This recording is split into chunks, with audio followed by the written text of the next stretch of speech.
Good afternoon, friends. How's it going today? Happy Tuesday, right? Weather's getting beautiful outside and things are really starting to pick up around the shop. I know last week I made a run and I picked up a new bike and I kind of talked about it a little bit. But today I kind of want to dive into that story and then dive into this bike. So what sits behind me is titled as a 1982 Harley Davidson FXR. Now I had that 2022 M8 motor for sale online for a while and I wasn't getting any hits on it, so I put it up for trade, and a guy in Menominee, Wisconsin decided he wanted to trade me this bike for that engine. He wanted to get into the M8 platform, get out of some of the older bikes, so I made the journey around. Now I'm in Muskegon, Michigan, and for me the drive was about 7.5 hours, down around the lake shore. Sure, we've got a cross-lake ferry, but unfortunately the times didn't really line up and that thing is expensive. So I decided I was going to take the van and take the trip. Long story short, the road trip ended up taking 20 hours from the time I left home until I returned home again. I got home at 4 in the morning. But what an adventure. I had made the decision once I got down around the Chicago area to not head south to come back home, because of all the construction and all the traffic and kind of the madness that I had run into on the way to pick up this bike. I sat in traffic just outside of downtown Chicago for like an hour, honestly. We just kind of stopped and it was really dead. Essentially it was a parking lot. It wasn't any fun. And once I got to Menominee, I noticed how close I was to, being home essentially. Actually, it's Marinette, Wisconsin. I apologize. Menominee is in the UP, which is a couple miles apart. So once I loaded the bike up, talked to the guy for a little while, ended up taking off, through the UP and then back down and around.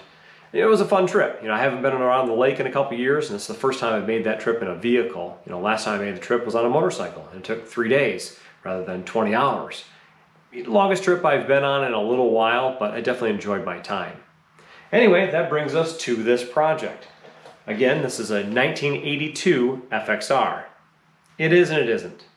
So the cases on this bike are actually standard cases. So they've been replaced at some point in time. And the guy that I got it from said that he believes that this is a stroker engine. He wasn't sure because he picked this bike up from a friend and he's had it for a number of years and never did anything with it. So it's been sitting in his barn for a while.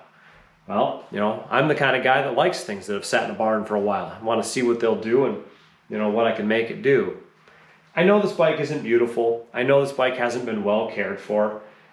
There's a replacement VIN tag on the neck of this bike. It's still registered as a Harley Davidson. It does not have a Harley Davidson VIN number, but on the title it says 1982 Harley Davidson from Wisconsin. It's got a Wisconsin VIN tag on it, and my only assumption is the VIN tags that were on the down tubes of the frame, all the lettering is gone off of them. So at some point in time, this bike must have had some sort of inspection or something. I'm not sure. Maybe you guys know what they do in Wisconsin. I really don't. But you can see on the front leg there's the stock Harley tag. On the opposite side, there should be another stock Harley tag that says the VIN number and all that stuff. And both of those are wiped out completely. I mean, they don't have any lettering on them at all. It was a painted on lettering system anyway. So I'm assuming that stuff kind of wore off. And then they needed some sort of a VIN number on it, and that's how it got re-registered, or because the cases got replaced, it got moved into something else. Thankfully, it still is registered as a Harley Davidson. It's not a assembled title, it's not some bullcrap like that. But the bike has sat for a while. It's gonna need some love. The previous owner wasn't loading it from his trailer and unfortunately had tipped the bike over and put a giant crease in the gas tank. It is what it is. Things happen. As you can see, there's some rust on this bike. The black finish on the inner primary is coming off. It's dirty. The seat mount hinge, the bolts are broken off inside the mount. So there's a bunch here that's maybe not working in this bike's favor. But for today, what I want to do is a compression check. I've got a battery on the charger that I'm going to throw on this bike, and once I do that, I'm going to get my compression gauge out. I'm going to see what kind of compression this engine is making and see if it's in the right range. Because if it is, that gives me a good idea on what to do with this bike next. Obviously, if it's something that needs total rebuild, this might be worth more in parts than it is together, just based on all of the things going on with it. Because, you know, the tanks are in bad shape now, the VIN number is not a Harley Davidson VIN number, the engine cases are not Harley Davidson engine cases, but there's a lot of good parts on here, so this may be a full part out. I'm not really sure. It'd be great to get this bike back on the road, but again, I don't know. I mean, there's things that people are going to shy away from because of the differences on this bike and not being OEM Harley. It would take the right person to buy this bike and go, I love it based on what it is. It's not really an 82 FXR because of those factors. Now the odometer shows 18,735 miles, which is not a lot of miles for this bike. Assuming that that's the original odometer from 1982. I have to say that looking at the speedometer and the tach, they look to be in really good shape.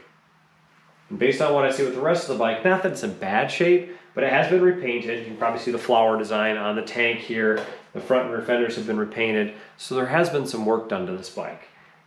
I don't know what extent has been put into this bike, so what's been swapped, what's been changed, what's new, what's been replaced. Did this have a speedometer and odometer on it with a ton more miles? Were they replaced when the engine cases were replaced? And this engine actually has 18,000 miles on it. You know, that's the history that I don't know, unfortunately, so I'm not sure how to gauge that. Anyway, I'm gonna go grab this battery. We're gonna install it into the battery tray here, and then we're gonna work on testing compression. For testing purposes, I know I have a very small battery. It's got 330 cranking amps, and I think this will be good enough to actually roll the motor over. So we're gonna start with this because I know it does fit in the battery tray.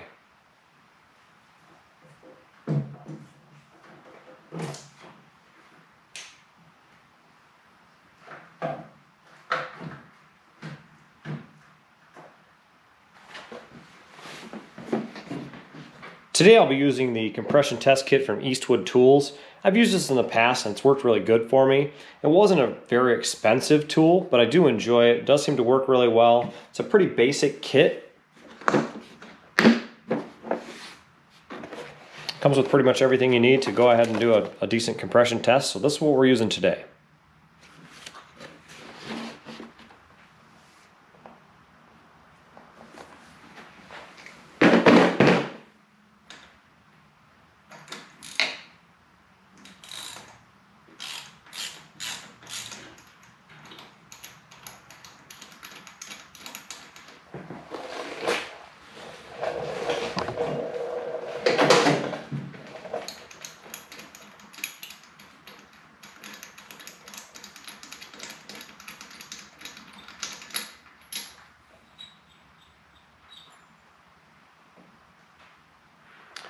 The rear cylinder plug is a little black. It's kind of to be expected. Not sure how this thing ran before I got it. Again, the previous owner wasn't sure either.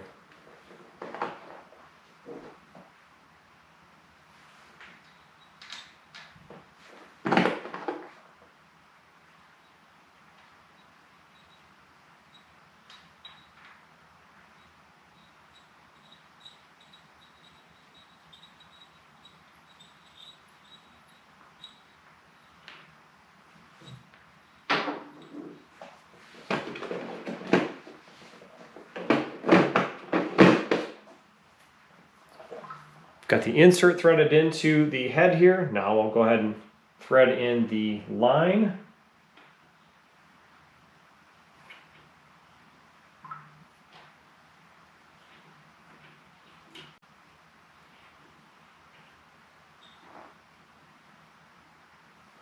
Tighten both of those up just so we don't get any leaks.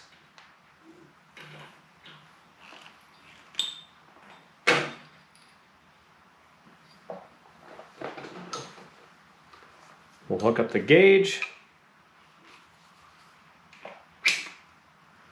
And we're all set. Now I just need to hook up the battery. And again, this is a smaller battery, so I didn't hook it up right away. I'm going to hook that up now, and then we'll go ahead and hit that start button and see what kind of compression we get. All right, with both terminals hooked up, we're going to go ahead and turn the key switch here. I'm going to move my gauge into place, and then we're going to see what kind of power we've got in this rear cylinder. Got headlights, it's always positive. See if we can turn this thing over and see what we get on the gauge. I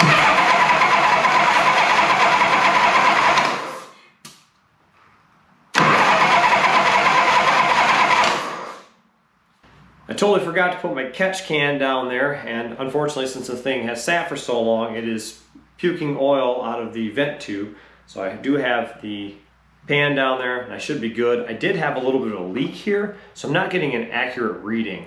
But now that I think I've got it tightened up enough, we're gonna try this again.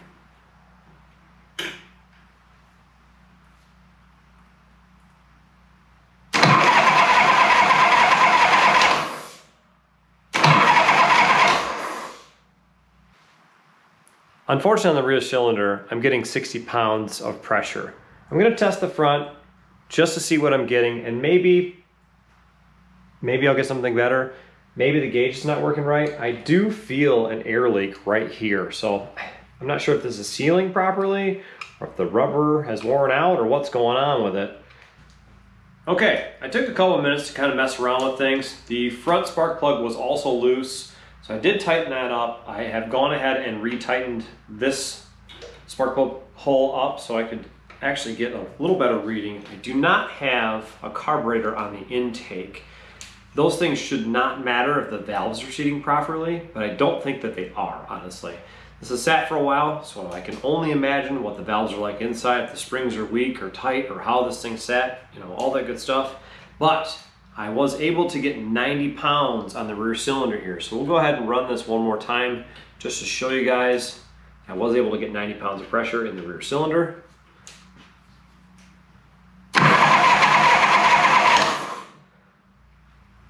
It's like 89 pounds. All right, with that last run, I was able to get 90 pounds of pressure on the rear cylinder. A couple takeaways. I did have to go ahead and tighten this front spark plug up all the way. I do not have a carburetor on the intake at all. Now I understand none of those things should matter, but this bike has sat for a long time, and I can only imagine that the valves are not seating properly. So in my mind, 90 pounds of pressure isn't terrible. I know it's not near what you want, and I know that's not the right way to run a motorcycle, but it's not 60 pounds that I was first starting out with. So now what I'm gonna do is go ahead and unhook the gauge, put the plug back in the rear cylinder, and then test the front. Front spark plug is also dark. Obviously, comparing the two, they're both pretty black, unfortunately. So just a couple of things to look at while I'm diving into this engine to see what it may need. I'm going to go ahead and reinstall the rear spark plug. Okay, with the compression tester hooked up to the front cylinder, we're going to go ahead and see what we've got for pressure.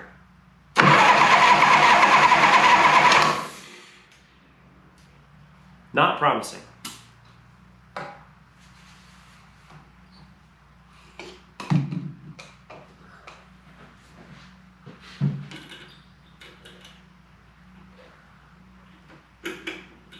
Test number 2.